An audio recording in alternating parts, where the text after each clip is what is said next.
Here for me to No edit. pressure at all. Suggested Articles is part of Odd Pods Media. A podcast network.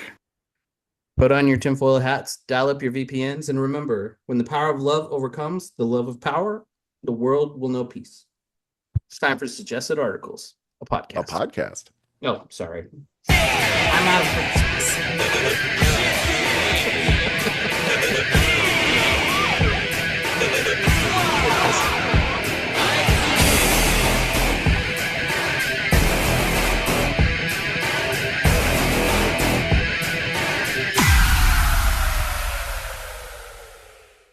It's fine. Yeah, deep breath. You're out of I'm breath. rusty. I'm rusty. It's been more than a month. Okay. Yeah, it's been more than a month. for me. Welcome back to Suggested Articles, a podcast. I'm Jeff. I'm Jeff. You're back. I think everybody is super thrilled about that. Even sound that. I really want to know how you're doing and where you've been and all your fantastic travels, but we don't have time for that today. No, There are no fantastic travels. I don't know what you're talking about. we'll You're save the that one. for. You're the closest one to having a fantastic travel. Well, and we should discuss that, but not Yes, today. not Not today. today. Today we have a guest who is way more important than either one Yes, of us because yes. she's actually putting good out into the world. Mhm. All we do is complain. So I'd like to welcome to the show someone that is an old friend through the podcasting world. Really, that's how I know her. But she's been a guest before. We've hung out a couple times, even played some board games. She's an awesome lady with an awesome husband. Please welcome to the show, Dr. Janina Scarlet. Thank you. Thank you so much for having me. I am honored to be here, and it's so awesome to hang out with you two. Thank It's you. been a long time, and you haven't Good to met have one you. of Jeff before. No, no, No. I have not. I think you guys would love each other, and I hope you will by the end of this episode. Dr. Scarlet, you have guested before. We've talked about Game of Thrones. I think that was the big thing in our past chats that were recorded on microphone. But today we're going to talk about something completely different. You've written a book. You've written many books. But there's a new book out that I wanted to specifically highlight. But before we get into that, who are you?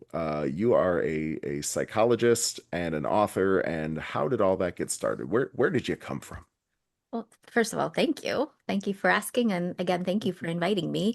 So, I'm Dr. Janina Scarlet. I'm a clinical psychologist, author, and a full-time geek.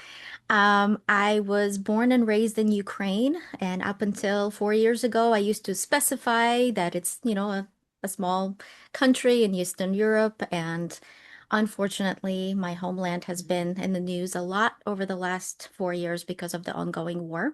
Yes. And my origin story began with an explosion, literally. So when I was a few months shy of my third birthday, there was a massive explosion at the Chernobyl nuclear power plant, Oh, wow. which, if you're not familiar with it, it was the biggest radiation disaster in history of the world. So I'm still, waiting for my spidey senses and the Hulk-like abilities that I was promised. They're coming. So still working on it, maybe one of these days. But my origin story, like that of most Ukrainians, is that I spent most of my childhood in and out of hospitals because what acute radiation exposure does is that it completely obliterates your immune system. So that means that you can't fight even a simple cold. So, many kids like myself, many people who were kids at the time anyway, had to be hospitalized even for a simple cold. Many of us would have nosebleeds that wouldn't clot. So, there would be extreme blood loss. And there are a lot of permanent side effects that I still experience. For example, whenever the weather changes, I get severe migraines, which sometimes lead to seizures. Whoa. Oh, And wow. as rough as it was, living in Ukraine, I felt like one of many, because everyone understood what it meant to have that origin story. And then when I was 12 years old, my family and I moved to United States. And I don't know if you all remember what it's like being 12 or being in seventh grade, or if you successfully repressed that time of your life. But Most of it, but a yeah, little bit. most Yeah. of it, right? I mean, we should talk. We can have group therapy at the end. Oh, But, please. middle school is brutal, right? It's brutal Yeah. enough in general. But, when you are an immigrant who doesn't speak a word of English, comes from a radioactive country, that makes you a very easy bullying target. Mhm. And so kids would ask me if I'm radioactive, if I glow in the dark, if Oh, I'm wow. contagious. And although I knew that other kids were being bullied too, I internalized the bullying, as happens to many kids, right? Mhm. And so nobody in my middle school talked about mental health. So I really thought it was my fault. I thought that I deserved it. I thought I was some kind of a freak, Mm. right? And I thought that um, the nightmares and the flashbacks and the panic attacks that I was having were because I was somehow weird. And it wasn't until I was 16 years old that I started learning more about mental health. And it all happened because of an amazing movie that forever changed my life. And that movie was The X-Men. And There so you I go. was 16 years old. I was working in a movie theater, and the X-Men came out, and everybody that was working there was invited to go to the midnight screening. And I didn't know what to expect. But from the moment the movie began, I was just completely enthralled. And of course, all the characters are so incredibly relatable. And what I really appreciated is that each of the characters had a really powerful origin story that began in trauma. And it was because Mm. of these traumatic experiences that they all could understand each other, right? That even though maybe Wolverine was different from Storm, who was different from Mystique, they all understood what it's like to be different. And they all banded together at Charles Xavier's Academy, right? Learning not only how to hone in their mutations, their superpowers, but really how to help each other, right? The core of the movie is that we're all different, but in that difference, we're all the same. And so at 16 years old, I'm watching this film and I'm having all these epiphanies how we all might have different origin stories, but we're all the same in the loneliness of it, right? Because we tend to mask as we go through life. We put on this I'm fine mask, right? We have it as a part of our dialogue. Hi, how are you? I'm fine. How are you? I don't know about the rest of you, but I'm never fine. Like I'm legit not fine right now. I don't know anyone who's fine right now In this world, in this world with all Oh, the things yeah. going on, right? No one's fine. But what right? I really appreciated about the X-Men is that we could all be not fine together. And in Mm. that world, the same. And so in watching this film, I'm seeing all these parallels to my own life and realizing that we could tell the truth through fiction, right? That fiction could be the vehicle for us to understand our origin stories and find similarities within each other and to tell the truth. And so it was because of this film that I signed up for my first ever psychology class in high school. And now this is what I do. I specialize in working with folks with PTSD, post-traumatic stress disorder, and complex PTSD. And I incorporate stories to help people to find a heroic role model that they look up to destigmatize mental health, and essentially to find their own road to becoming their own version of a superhero in real life. So that's who I am, that's what I do, and that's my specialty. Well, and can we highlight then your I don't know if it's the right word, but brand or trademark or whatever, like is superhero therapy. Yes, Yeah. Is that yes. that's your website, right? Superherotherapy.com? Correct. Yeah, superhero-therapy.com. That's correct. Yeah, Superhero thank you. hyphen. Yeah, okay. And we'll make sure to put that in the show notes because I'm sure a lot of the nerds that listen to this show are going to want to check you out. Thanks. Yeah. Yeah.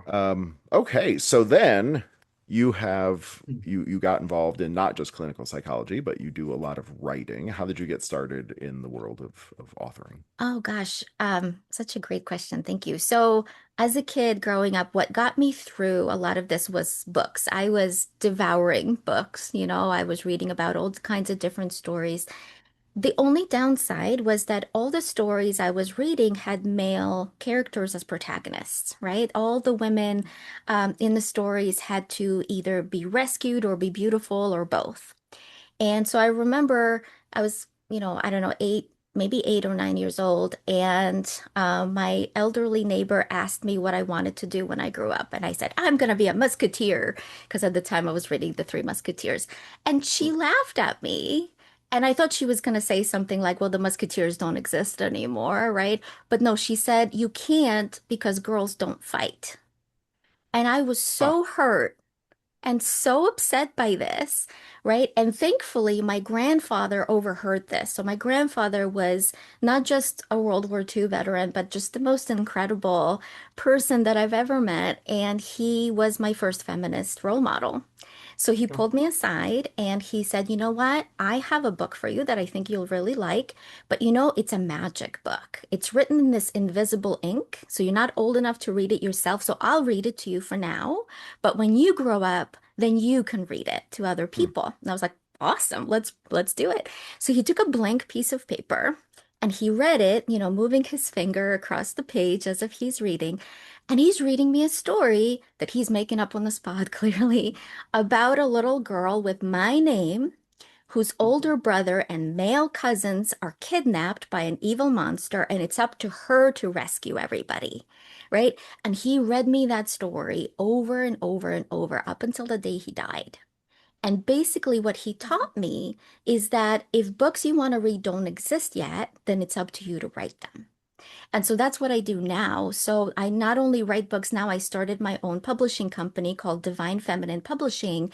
And the goal of this publishing company is to ensure that all fiction books that we produce not only comes with an empowering message, but each book and each story has at least 50% female characters.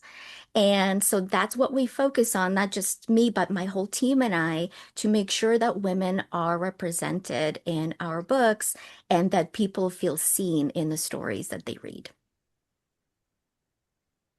Standing. I think it's pretty beautiful. I love Thanks. that. I know Love one every F part of it. Jeff is a much softer hearted person than me, so I think that Yeah, message you I'm bring sorry. through I'm will be falling. I'm kind of unique. falling apart over here. Give me a second. No tissue. Okay. Well, All I right. am glad he's wearing pants after all. Yes. Oh, there they are. If Okay, you want good. to see what we're Whew. talking about, go to Yes. youtube.com/at suggested Yeah. articles. You can Wow. see whether or not one F Jeff is wearing pants.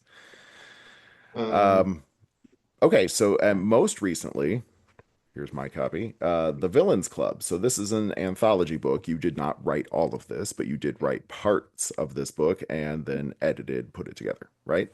So how did this Yes. come to be? Yeah, so I co-edited with my amazing partner and colleague, Erin Noller. My business partner. Hmm. And for a long time, I really wanted to put some kind of book that people could find some kind of refuge in. Um, their times are so rough right now. So many people are traumatized, understandably, by what's going on in the world. And I wanted to put a book out that would be lighthearted and funny and cozy. So cozy is a new genre that a lot of people either haven't heard about or absolutely love. And so cozy means kind of lower stakes. It means really endearing stories that are relatable. And so I wanted to put out an anthology where each story would be from a villain's perspective, because let's face it, most of us love villains. Villains are fun, they're sexy, they're enjoyable, right? They're different, they're naughty, and where each story would be cozy, right? So kind of lower stakes. So my business partner Aaron and I put a call out to writers kind of all over to submit their stories from a villain's perspective, where villains are doing something that's relatable. And we've received so many amazing submissions. Unfortunately, we could only accept so many, and all the submissions we received were wonderful. And so we have stories like a killer clown with imposter syndrome who doesn't think she's good enough to follow in her family legacy. So she goes to a conference to learn from a motivational speaker about how to be, the kind of villain she knows she was meant to be. We have a story about a supervillain who's struggling with her costume and she needs to find a seamstress, to fix her outfit. We have a story about a vampire who needs braces, so stories that are relatable and fun. And it was such a joy to read these stories from all different folks. And Erin and I had so much fun editing them. We each have different roles that we do. So Erin is the acquisitions editor, so she decides which stories are accepted and she does the first pass, like the editorial pass. And then I do kind of the second pass, and then we have a copy editor and then a wonderful designer who did the beautiful cover. And so it's just so great working with a team for this book. And we have several different versions. We have the paperback, we have the ebook, and then the hardcover has these beautiful black and white skull and crossbones Oh, edges. didn't realize I Um, was missing out. and wherever you buy the hard copy, whether you buy it from your local independent store, whether you buy it on Amazon, Barnes and Noble, when you buy the hardcover, this is the version you'll get, the one with black and white skull and crossbones edges. And inside they have kind of these fun designs as well. So it was a really fun project, and my hope is that the readers will have a little bit of a refuge and a little bit of a laugh as they're reading, hopefully just a chance to escape some of the chaos of everyday life. It's amazing. I never really understood why, but I mean, Darth Vader was always a favorite of mine.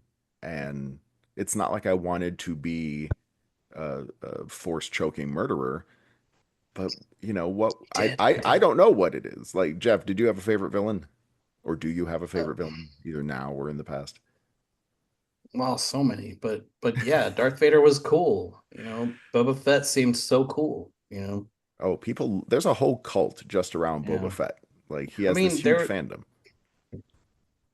I mean, Luke Skywalker, fine. I mean, I get it. He's the good guy, but he's such a whiner. Yeah, he's whiny, It's right? like, Maybe that's part of yeah, it, right? Darth Vader's just gonna get stuff done. yeah. He's matured, and he accepts who he is, and he's just like, this is what we're gonna do, and does it. Yeah.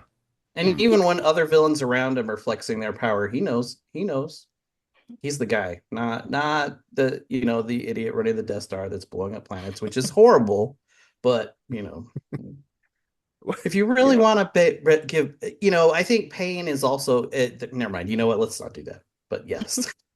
Well, I'm thinking now too of like X-Men, right? And at least, and I'm not a comic book reader enough to know, where the movies Mhm. diverge, but like in the movies, like Magneto, his methods we could question in a lot of different ways, but he also had a lot of really good points about, Yeah. he was ultimately a freedom fighter, right? Yes. Hmm. And that's the thing, right? People who like villains for a reason. I've been doing this work now, as a therapist for almost 16 years and, incorporating superhero therapy into my clinical work. And I think either I've been very lucky for 16 years, but I doubt that's it, or people truly like villains for specific reasons, not because they want to emulate them, but because there's a quality that speaks to them. Right. So I've Mhm. never had a client tell me, you know why I like a villain? Because they kill people and that's what I want to do. Maybe I've been lucky, but I've never had somebody say that to me. But Right. I had people tell me, you know why I like this character? Because they do whatever they want.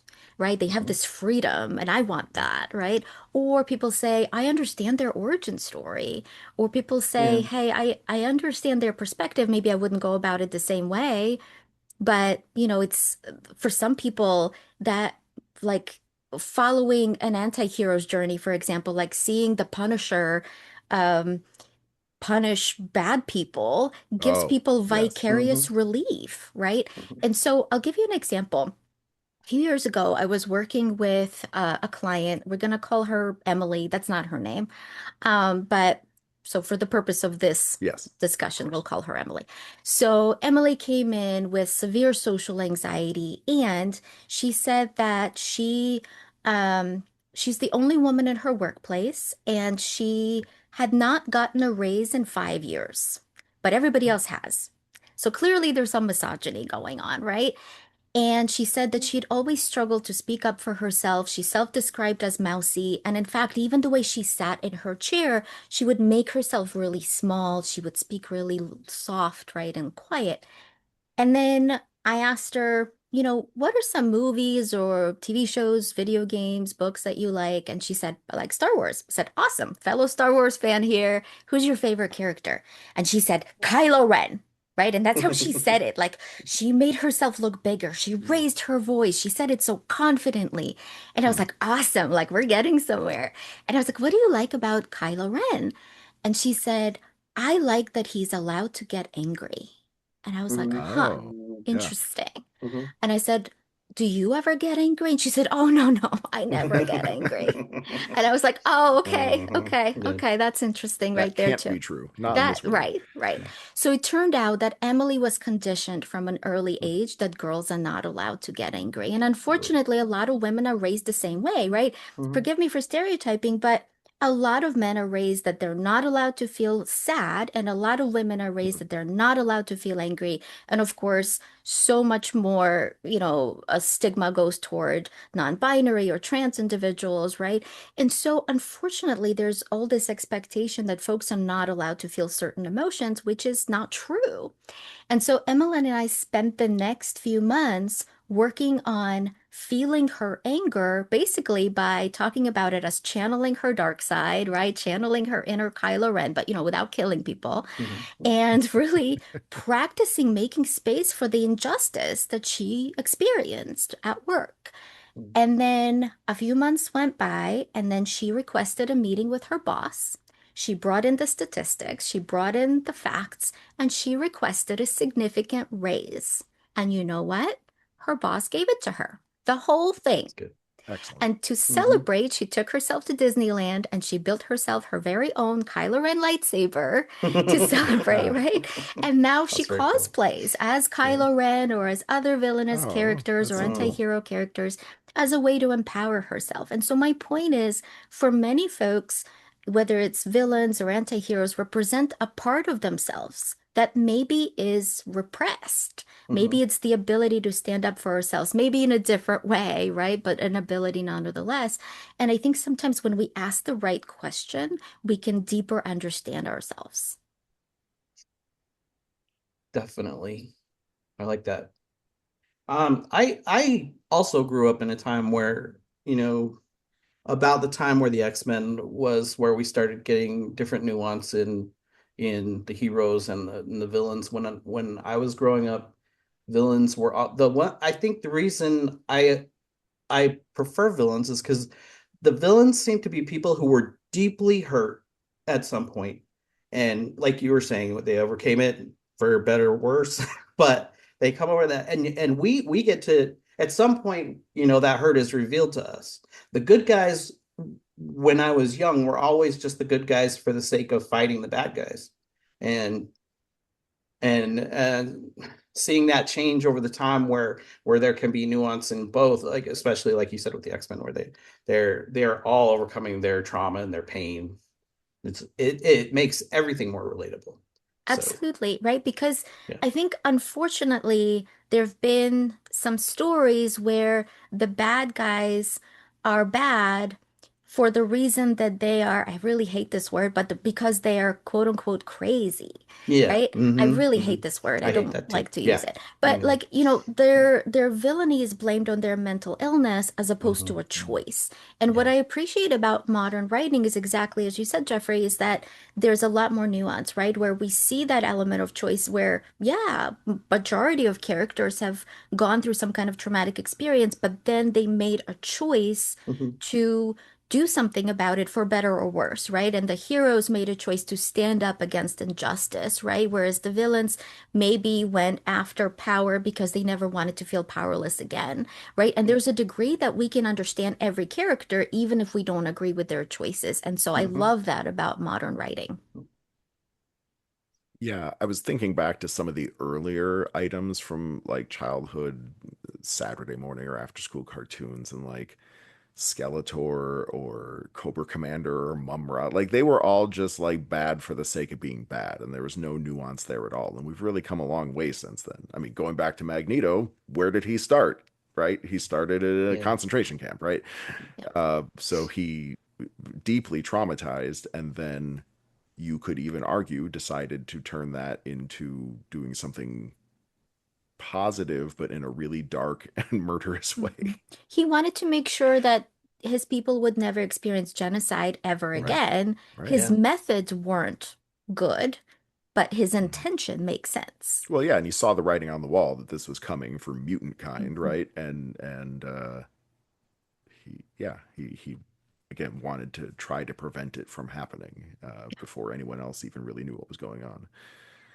And I guess that can turn you into a villain. Now, some people are a little bit different. Of course, when I got the book, I made a beeline for one of your stories because, wanted to get to the real Dr. Scarlet. And it was Margot Goes on Vacation. And Margot reminds me a lot of like, well, she's a contract killer, right? And we don't Yes. know a lot about what she does day in and day out, but um, it reminded me a little bit of Grosse Point Blank, if you don't mind me Yes. Mhm. saying so. And that's a Love that compliment. movie. I love that movie. Thank you. And it's again like John Cusack's character in that movie is a guy who murders people for a living, but only bad people. So where are we going to draw that moral line? Is he a villain? Is he a hero or somewhere in between, right? And Margot's kind of like that too. And she just needs to learn how to take care of herself. Um, Yeah, she's a workaholic who dives into her work as a way to not feel, right? Because she has been through so much trauma that she keeps trying to outrun emotion. And that's why she compares herself to a shark, right? Because if a shark stops moving, the shark will die. And Margot believes that about herself. She believes that if she stops perpetually being in motion, and I don't only mean physical motion, but if she stops focusing on work and the next thing, if she stops to feel, then she believes she will be destroyed. And, and of course, that's not true, right? The only way out of trauma is through it. And that's a lesson she has to learn. I did think it was kind of funny that it was almost like a human resources situation. Like somewhere Yes. there's this big contract killer organization, but they still have an HR department with Mary, the HR representative, who's like, you need to take some time off. You're mandated to take this time off. You're not allowed to kill while you're on it. No work. Right.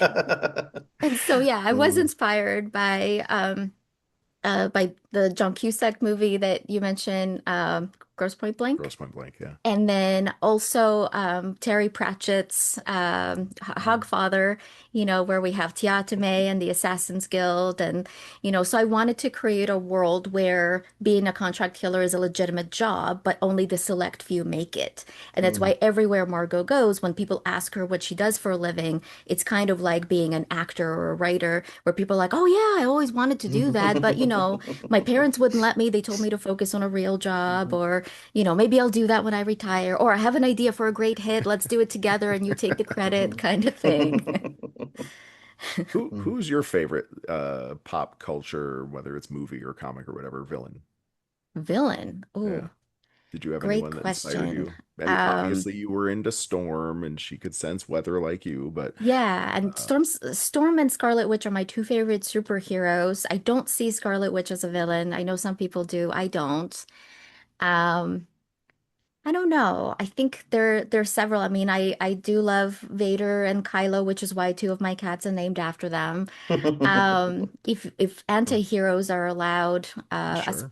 problematic as the author of this fandom is, I love Snape from Harry Potter. I just think he's so well written. Yeah, I do not agree with the author's stand on trans rights. I am a I get it. trans ally. Um, but I do love how Snape is written, so I think it's just probably probably one of my favorite characters. Yeah. Totally get it. That's been a difficult issue Yes. in my family life over the years. Yes. I imagine yours too. Did you ever read Yes. them to your kids, Jeff? The Harry Potter books? No, my kids read those books themselves. Yeah. Fair enough. They preferred the ones I read the short silly stuff to them, and then they started diving into the long form stuff. And then when they figured out they both learned to read really young, and once they could do that, they didn't need me anymore. That was fine. Okay. Well, for that anyway. Yeah. Okay, so Villains Club, this is available Barnes& Noble, Amazon, local retailers. And it's a delightful little read, and they're all short stories, so just a quick pick up, read a story about a villain, and then go on with your day and pick up the next one later, right? Mhm. It's a great idea, and I love it. Um, let's take a Thank quick you. commercial break, and we'll come back and maybe talk just a little bit about technology, because sometimes we do that here. Sometimes. Sometimes. And we're back. Dr. Scarlet, technology plays a role in our daily lives. We all have cell phones that are typically smartphones. We have tablets. We have computers that we're talking on right now. Um, We get the feeling around here that our devices watch us a little too closely. And I was wondering if you experience these kinds of incidents where you feel like maybe the algorithm knows too much about you. Absolutely. You know, how many of us have had this experience, right? Where we'll randomly mention something to maybe a friend or a family member, and then next time we go on social media, whether it's Instagram or TikTok or Facebook, and then we see ads for the very thing we just talked about, whether it's a kind of trip that we were talking about, and now there's tickets or, flights or hotels for that very thing that we were just talking about, or, Yep. our product that we were just mentioning. And so, yeah, it's understandable how many people would feel concerned about their privacy. And some folks I know are either deleting their social media off of their phones or opting in or opting out for different permissions to keep themselves safe.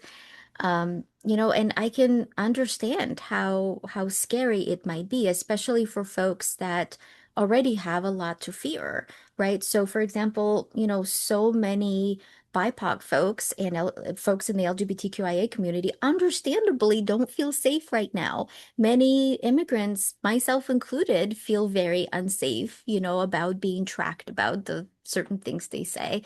And so, yeah, it is understandable that it's scary. And we've seen folks get arrested over things they've said, right? We know that there have been reports over people going through folks' phones, right, in airports or, Hmm. at other checkpoints. And so I can see how that feels really unsafe for many people. I don't think it's paranoia. I think it's understandable fear that many people have. See, Jeff, it's not just my paranoia. I never said it was. That could still be a factor, but what do we do? How do we from a like we've talked in the times past about ways to like protect yourself on a technological basis, ways Mhm. to try to sort of hide your digital footprint a little bit better. But apart from just moving to a cabin in the woods, uh, it seems like there's no getting around it. There's cameras on street corners now. Like this Mhm. Flock company is making a lot of news as they're moving into neighborhood after neighborhood with these cameras that will do facial recognition and track your every move. Like, what is that going to do to us as a society?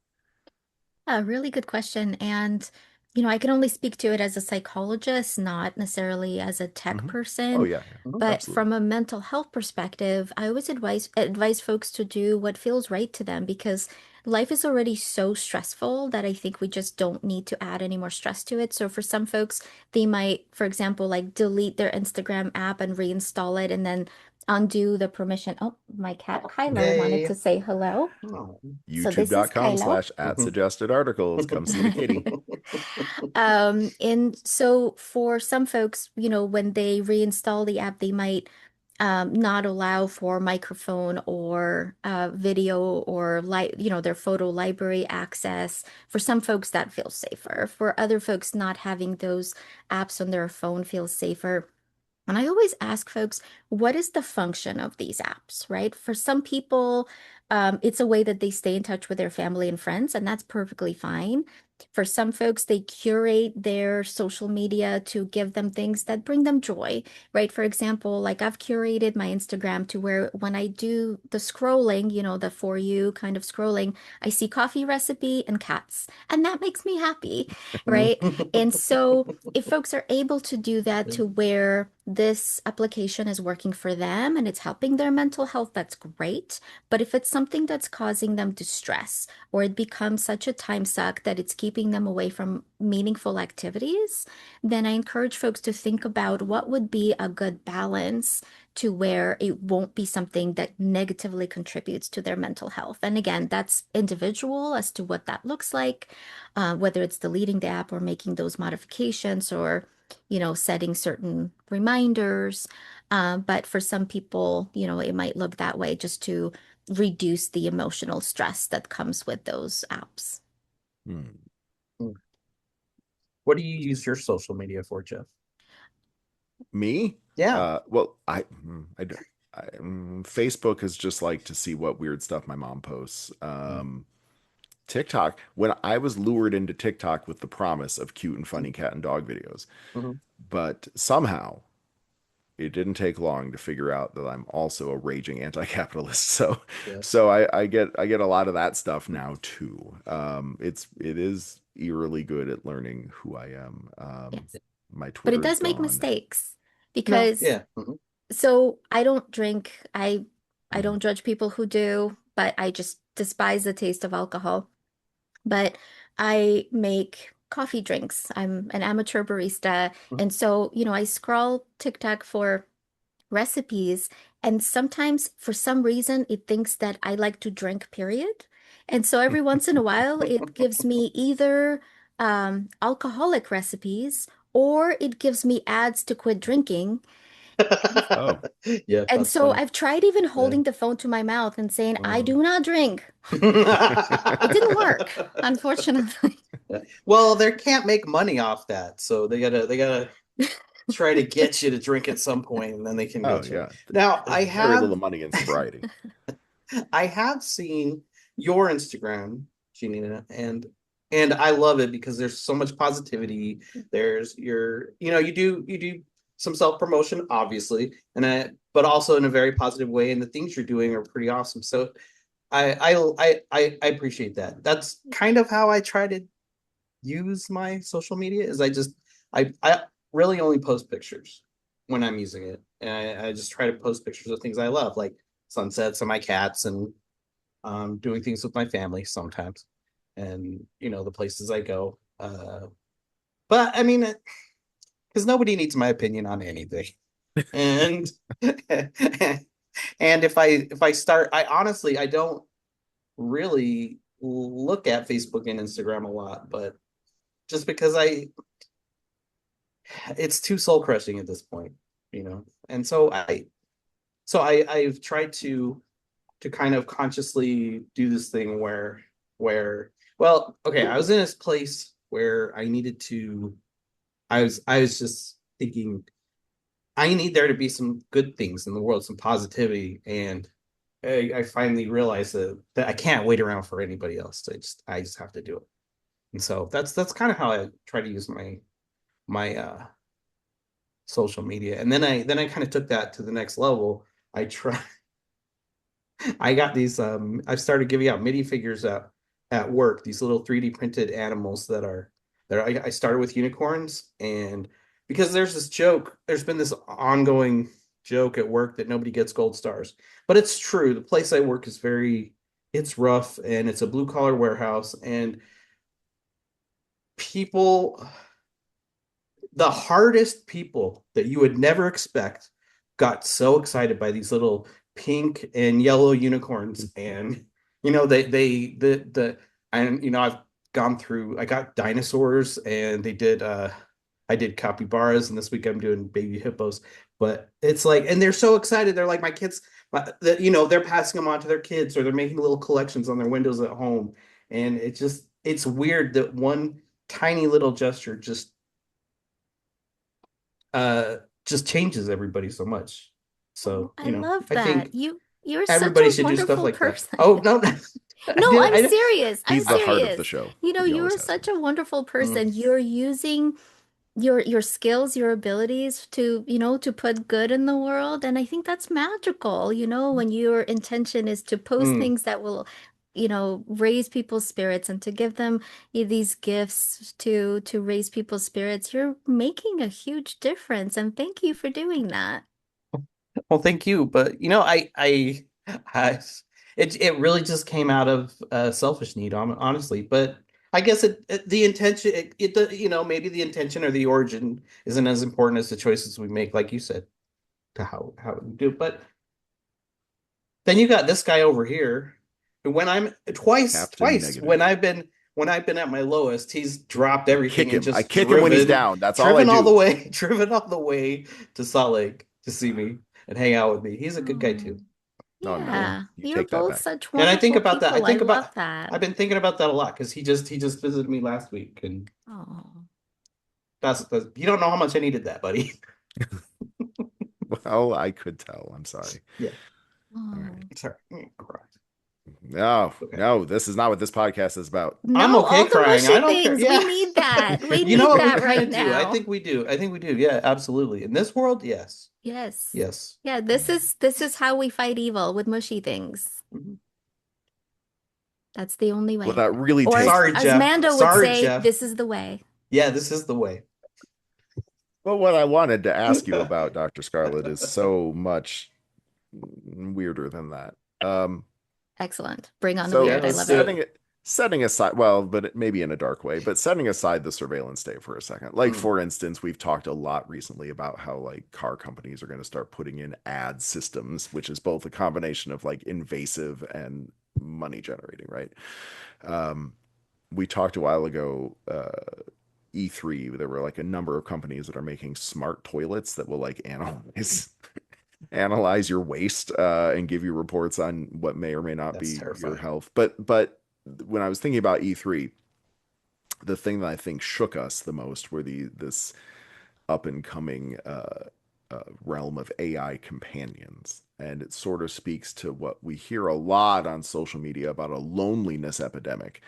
Um, and from where I'm sitting as the grumpy old man, I don't know. I see the loneliness epidemic and I think, well, a lot of this is just angry men that are afraid of women or something and just want to lash out at the world. And maybe AI is a way to just get what they want without having to talk to a person or improve themselves or something. But that's my dark side.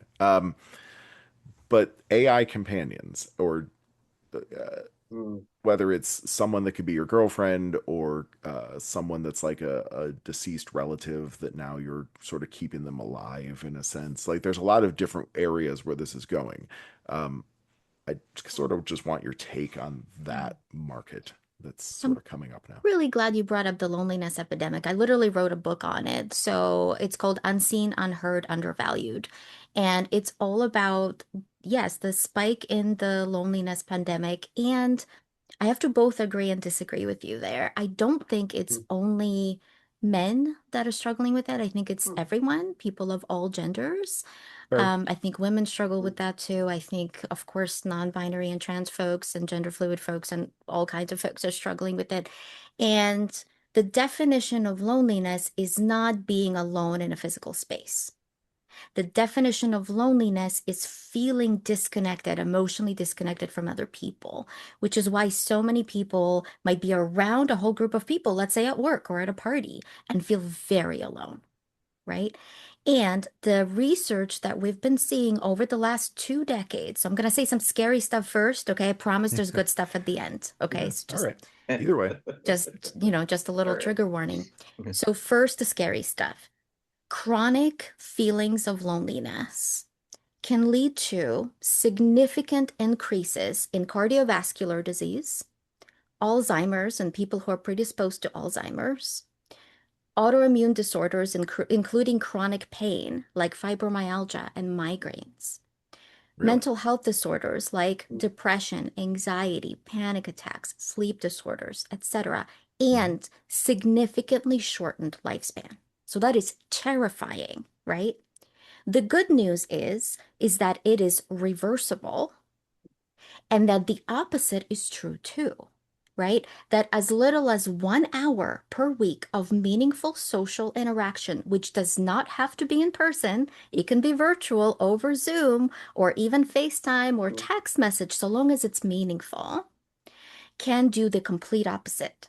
It can strengthen our immune system. It can prevent heart disease. It can make it less likely that we'll get Alzheimer's, and it can expand our lifespan and significantly lower our pain levels for people with chronic illness, right? It can reduce flare-ups. How does it work? Well, there are several chemicals that are secreted when we're being social. So, for example, the most important chemical, the one that I call magic potion, is oxytocin.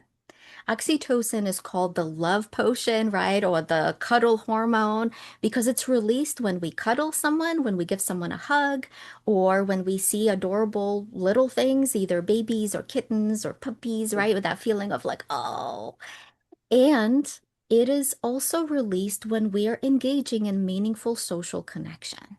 right? So just having game night with people or going to group Yeah. therapy, playing D&D with friends, right? Or discussing the latest movie, for example, right? That allows for that oxytocin release, which serves as something that strengthens our immune system.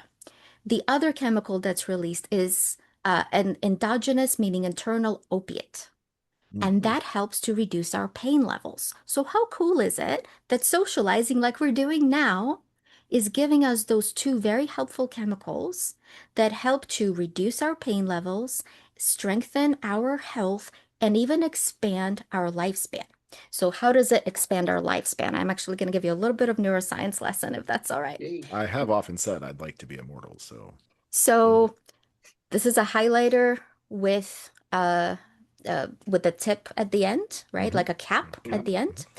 So for anyone that can't see it, what I'm doing is I just have a highlighter with a cap at the end. The cap at the end represents something called a telomere. A telomere is a tail end of our DNA. So every time our DNA replicates, this tail end of the telomere of our DNA gets chopped off. And that's good. That's what's supposed to happen. It's a protective end. That's its job. Hmm. The shorter the telomeres, the less lifespan we have left. Okay, so as we go through life, this telomere gets chopped and chopped and chopped and chopped.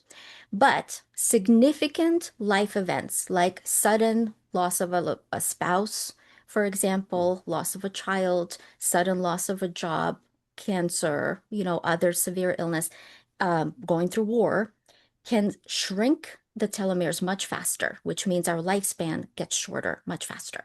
Hmm. Up until a decade ago, scientists used to think there's nothing we can do about that, that once our telomeres have shrunk, the most we can do is to slow down the shrinking, right? But we have now learned that that's not true. So scientists did a study where for 5 years they followed a group of men. And the reason why it's men is because men stereotypically die earlier, right? So they really wanted to focus on a group that's at greater risk. And for 1 hour a week, they had group therapy. Okay, so now they're doing something socially meaningful once a week for 5 years. After 5 years, their telomeres were measured, and guess what? They grew by 10%. They didn't just not shrink, they grew by Wow. 10%. That means that each of those men in that group increased their lifespan by several years. How Wow. wonderful is that we now have hard neuroscience evidence that meaningful social interaction, it can be helpful. Now, back to what you originally asked, right? We're talking about the loneliness epidemic. People who have survived significant trauma, like physical abuse, sexual abuse, narcissistic abuse, a lot of times might feel really disconnected from others. This is also true for many folks who have been chronically stigmatized and bullied, right? Folks in the LGBTQIA community, BIPOC folks, immigrants. This is also true in neurodivergent folks, right? That often feel like they don't fit in. And so the loneliness Yeah. epidemic does not only apply to men, it applies to anyone who's ever been othered. Mm. And I do think that technology is as helpful or hurtful in how it is used, right? We can have a computer or a phone and we can use it for connection or productivity, or we can use it for evil, right?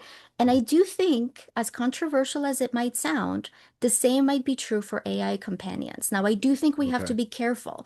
ChatGPT is not a replacement for therapy. In fact, we've seen, No. unfortunately, Yes. ChatGPT leading some folks to take their own lives. That is Yes. dangerous. Yes. We've talked about Absolutely. that here. Yeah. Yeah. Yes, absolutely. And so I always let my clients know that is not a replacement for therapy. But there are some apps out there that are AI driven, that are an adjunct to therapy, that are specifically trained to give folks meaningful mental health tools and are private and confidential, where information stays in the app. So one such app is Untold. I think so far it's only available for iPhones. I do hope it's going to be available for other devices soon. Hmm. But Untold Voice Journaling is an app that you can either speak into through your voice or you can type into, All your information stays in the app, and the app is especially trained to give you mental health tools, to give you emergency numbers if you are in danger to yourself or others. And it teaches you important skills that, again, are not a replacement, but a good adjunct to therapy. And so I do use some technology to help my clients between sessions, right? So that they have some support between sessions. And so I do really believe that every tool is not good or evil on its own.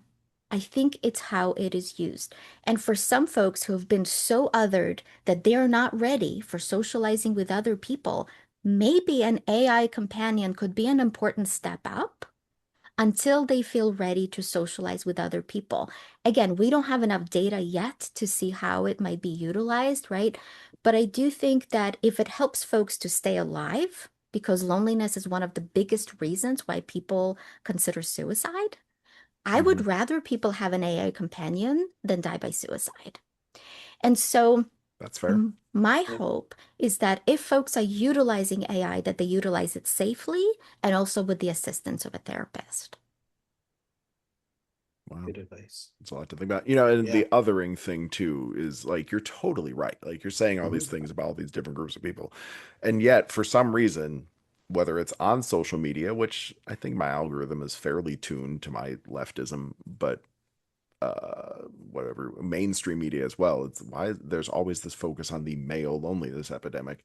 And the best thing I could think of is that there's so much anger from, like, we see like the shooters and the bullies and a lot of politicians, but you're right, like there's a lot of loneliness to go around. Period. Hmm. Absolutely. And it's interesting we're talking about algorithm because on my social media, I'm a person with a disability and I see a lot of folks posting how lonely having a disability is, Hmm. right? Mhm. Because a Yeah. lot of folks don't realize when you have an invisible disability, folks might misunderstand. This is Vader. We get two cats today for the price of one. So a lot of folks don't understand that when you have an invisible disability, you might look fine, right? But you might not feel fine, right? I might look fine, but I might be at a Yeah. 9 out of 10 pain level, right? And I might be, really lightheaded and have a lot of brain fog and have difficulty, concentrating or speaking. And same thing is true for many other folks. And so it's interesting that our algorithms are different, but they're each giving us things that are relevant maybe to us or our interests or things we've searched before, right? Or topics we're interested in. And I do encourage folks to have more of these conversations, right? So that we talk about loneliness with different people, so that hopefully, the more we talk about it, the more my hope is that loneliness will become a thing of the past. The more we realize I've been othered, you've been othered, so many people have been othered. Can we, just like the X-Men, understand that this is how we're all the same? That's a great way to bring it I around like full it. circle. Yeah, Good yeah. job. Well done. It's like you're a Well done. professional or something. Well, Yeah. with respect to time, it is time to wrap this up. You've got some other things to do, but before we do that, let's talk about where you can be found. You have been on and off some of the social medias at times. So where is Dr. Janina Scarlet right now? On social media, I'm most consistent on Instagram, so it's DR like Dr. Janina Scarlet, or if you just look for Janina Scarlet on Instagram, it should come right up. My Hmm. website is superhero-therapy.com. Great. And of course, we will Nice. put those links in the show notes as well. Mhm. Dr. Scarlett, you are a delight. I feel like we could talk for much longer Yeah, than 1 hour. absolutely. Yeah, So really. I think hopefully so. you'll come back someday. We'll Yes, we'll please. we'll come up with some new Hmm. technological oddities for you to give us your take on. How about that? I'd be honored. Thank you both for having Awesome. me. It was so nice to meet you. Nice to meet you. And don't forget to get your copy of the Villains Club anywhere you Get the get book. fine books. Yes. All right. Take care, everybody. We're going to end as we always end with a prayer to Mm. our favorite villain of all. Mm. You know, Yeah. well, I'm going to do it. No, yeah, If, yeah, no, if you no. don't, Okay. if I Yeah. mean, We let's don't want to anger the villain. right. Right, right. All All hail hail the the algorithm. algorithm.